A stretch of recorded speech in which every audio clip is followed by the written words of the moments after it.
quelle joie de vous retrouver, vous qui êtes connectés sur Kami Ministries. Immense est ma joie de vous retrouver aujourd'hui. Je veux continuer dans notre série intitulée C'est que chaque femme attend d'un homme. Vous allez voir, c'est extrêmement passionnant. Justement, aujourd'hui, je vous dévoile la quatrième chose que chaque femme attend d'un homme. Eh bien, avant de vous en dire davantage, je voudrais souhaiter la bienvenue à toutes les personnes qui se joignent à nous pour la toute première fois. Eh bien, vous êtes au bon endroit et au bon moment. Sachez que Kami Ministries est une plateforme dont l'objectif est principalement d'être une référence en enseignement biblique, mais aussi un tremplin pour les ministères de jeunes leaders chrétiens partout dans la francophonie. Donc, aujourd'hui, je vous demande juste de faire deux choses. Rapidement, c'est de pouvoir vous abonner si ce n'est pas encore fait sur notre page. Laissez-nous un petit commentaire, ça nous fera vraiment du bien de vous lire. Et ensuite, allez directement sur YouTube, tapez Kami Ministries et activez la cloche d'abonnement afin que vous soyez désormais tenus au courant de toutes les paritions que nous faisons quotidiennement, pratiquement en tout cas chaque semaine. Venons-en maintenant à la quatrième chose que chaque femme attend d'un homme. Il s'agit de la communication. Messieurs, permettez-moi de vous poser une question. Avez-vous déjà entendu parler de la part de votre femme que vous ne l'écoutez pas, que vous ne lui prêtez pas attention et pourtant tous les jours vous communiquez avec elle? Eh bien, c'est juste pour vous dire que les hommes et les femmes sont radicalement différents. On n'a pas le même style de communication. En effet, quand les femmes communiquent, elles sont quantitatives. Tandis que nous, les hommes, quand on communique, on est qualitative. Quand les femmes parlent, elles vont évoquer tous les détails d'un événement. Mais quand nous, les hommes, nous parlons, nous allons juste résumer en allant tout droit au but. Alors, vous comprenez que les femmes sont intéressées par les processus qui conduisent à un résultat. Tandis que nous, les hommes, on est intéressés par les résultats finaux. Donc, quand vous ne connaissez pas ces paramètres-là, quand vous ne saisissez pas cette différence, ça va être très difficile pour vous de pouvoir effectivement communiquer de manière assez à l'aise avec votre femme. Alors, c'est très important de noter cette différence-là. Allez, pour illustrer mon propos, je vous donne un exemple. Quand ma mère m'appelle, par exemple, je peux parler avec elle pendant 30 minutes. Elle va me raconter sa journée. Elle va me dire un peu comment a été sa journée au travail notamment. Et pendant 30 minutes, donc, je vais parler avec elle. Et quand je termine, mon épouse va me demander, chérie, de quoi as-tu parlé avec maman? Je résume en lui disant, maman va bien. Elle se porte bien. Pendant 30 minutes, moi je lui dis seulement, maman se porte bien. Elle va très bien. Elle me dit, oui, mais vous avez déjà parlé pendant 30 minutes, vous avez parlé pendant 30 minutes, de quoi avez-vous parlé? Donne-moi juste un peu les détails. Mais je ne suis pas capable de donner tous les détails. Pourquoi? Parce que c'est comme ça que les hommes communiquent. Ils vont tout droit au but. Ils ne s'intéressent pas par tous les processus, tous les détails qui ont été dits. Ils vont juste choisir l'extrait le plus important à leurs yeux.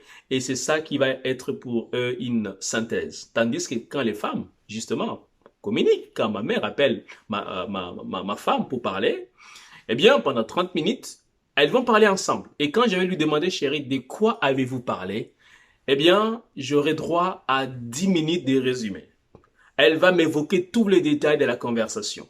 C'est comme ça, justement. Alors, donc, vous comprenez qu'on ne communique pas de la même manière. Voilà pourquoi il est important de savoir comment il faut communiquer avec votre femme. Dans quelques instants, juste à la fin de la prière qu'on va faire dans quelques instants, je vais vous dévoiler 3 choses qu'il faut faire afin d'améliorer votre communication avec votre épouse. Vous allez voir, ça va être vraiment quelque chose qui va radicalement changer votre style de communication dans les couples. Mais en attendant, prions ensemble pour que Dieu vous aide, nous aide, nous les hommes, à communiquer de manière efficace avec nos épouses. Est-ce qu'on peut prier ensemble? Et élevons la voix de là où vous vous trouvez et demandons à Dieu qui nous aide véritablement à pouvoir communiquer efficacement. Seigneur, nous voulons te dire merci. Nous te rendons grâce pour ta bonté et pour ta fidélité.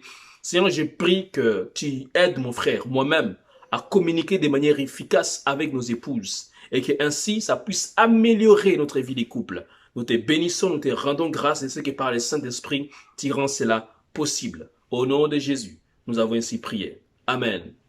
Alors, 3 choses qu'il faut faire justement pour améliorer votre communication. La première chose, c'est de pouvoir créer des petites occasions pour communiquer. Créer des petites occasions pour communiquer. Qu'est-ce que cela veut dire?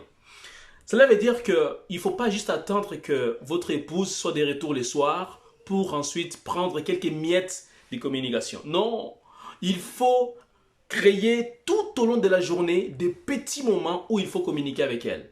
Par exemple, si elle travaille de 8h30 à 16h30, dès 9h du matin, vous pouvez déjà lui écrire un petit texto parce qu'elle est déjà arrivée au travail pour lui dire, chérie, je souhaite juste que cet avant-midi soit agréable pour toi. Je tiens à te dire à quel point je suis béni d'avoir comme épouse. Tu es vraiment ce dont j'avais exactement besoin. Je suis honoré d'être ton mari. Merci et passe une excellente, un excellent avant-midi. Vous allez voir, elle va aussi te répondre et ça va radicalement changer le cours de votre journée. À midi, au lieu d'écrire un texto, appelez votre femme. Vous appelez-la juste pour lui dire, chérie, comment a été l'avant-midi?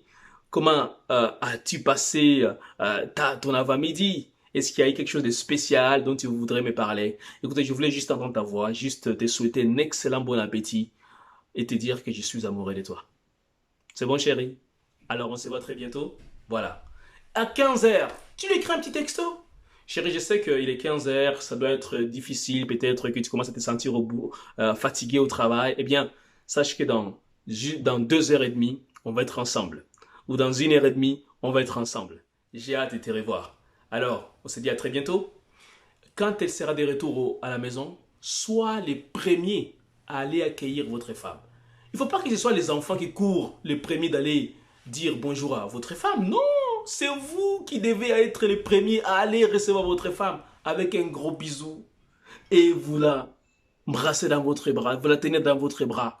Et ensuite, tout de suite après, ce n'est pas devant la télévision qu'il faut aller. Non, prenez un instant ensemble et priez le Seigneur pour remercier la journée, pour remercier plutôt Dieu de ce qu'il vous a donné une belle journée ensemble, de ce que vous avez passé chacun dans son milieu de travail, une excellente journée, aussi avec les enfants, peut-être à la garderie si vous avez des enfants. Vous allez voir ces petits moments que vous allez crier et ces petits instants que vous allez avoir vont vraiment pouvoir améliorer votre communication au sein du couple. Deuxième chose que je voudrais vous suggérer, il faut identifier tout ce qui vous empêche de communiquer efficacement.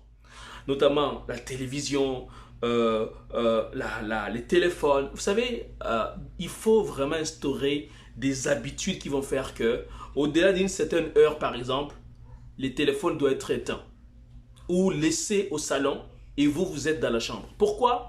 Parce que souvent, le téléphone va être un obstacle dans beaucoup de couples pour pouvoir communiquer. La télévision, il en va de même. Beaucoup d'hommes vont venir, dès qu'ils quittent le travail, ils vont s'asseoir sur le divan, devant leur télévision jusqu'à 23 heures. Et entre-temps, leurs femmes veulent leur parler, ils ne veulent pas, ils veulent juste regarder les matchs. Et vous savez, c'est déjà des styles de vie va tuer votre vie de couple, va tuer votre communication au sein de votre couple. Il faut identifier des choses qui constituent une barrière de la communication afin de les éliminer tout de suite. Et ainsi, créer vraiment des temps où vous allez vous deux vous retrouver pour parler de ce que vous envisagez faire demain ou dans une semaine ou dans un mois ou dans une année. C'est très très important vraiment d'arrêter ces temps-là dans votre planification du couple. Troisième chose que je voudrais vraiment vous suggérer et qui va radicalement changer votre style de communication, eh bien, c'est la prière en commun. La prière pour vous deux, les cultes familiales. Vous savez, quand vous priez ensemble, cela change beaucoup de choses. La Bible dit que 1 va chasser 1000, 2 vont chasser 10 000. Imaginez chaque fois que vous vous tenez avec votre femme pour prier ensemble. Ce sont 10 000 ennemis qui prennent la fuite.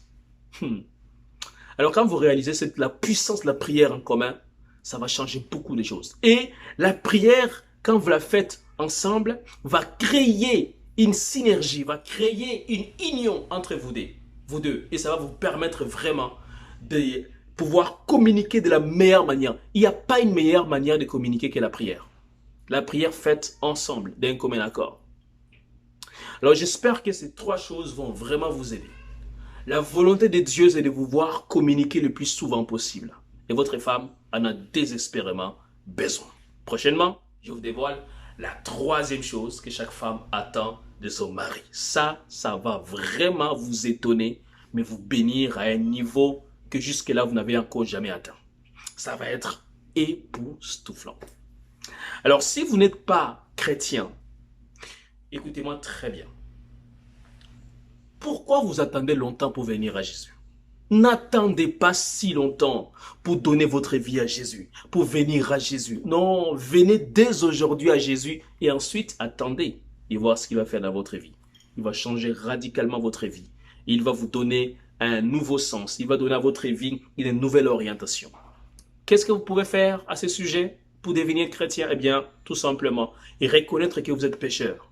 Et reconnaître que jusque-là, vous avez vécu par vous-même. Vous n'avez pas associé Dieu dans toute votre vie. Vous avez pris vos propres décisions. Vous avez mis de côté ce que Dieu a fait pour vous. Vous avez refusé de reconnaître son Fils Jésus qui est venu à la croix pour mourir afin de vous sauver de vos péchés. Et reconnaissez que vous êtes tout simplement un pécheur. Ensuite, demandez à Dieu pardon. Et invitez Jésus dans votre vie pour qu'il vienne changer votre vie. Si vous le faites sincèrement, par la foi dans ce que Jésus a fait à la croix, votre vie ne sera plus jamais pareille. Vous allez voir une transformation radicale de tout votre être, esprit, âme et corps. Alors n'oubliez pas, on s'est rejoint très prochainement pour vous dévoiler la troisième chose que chaque femme attend de son mari. À très bientôt. Ciao.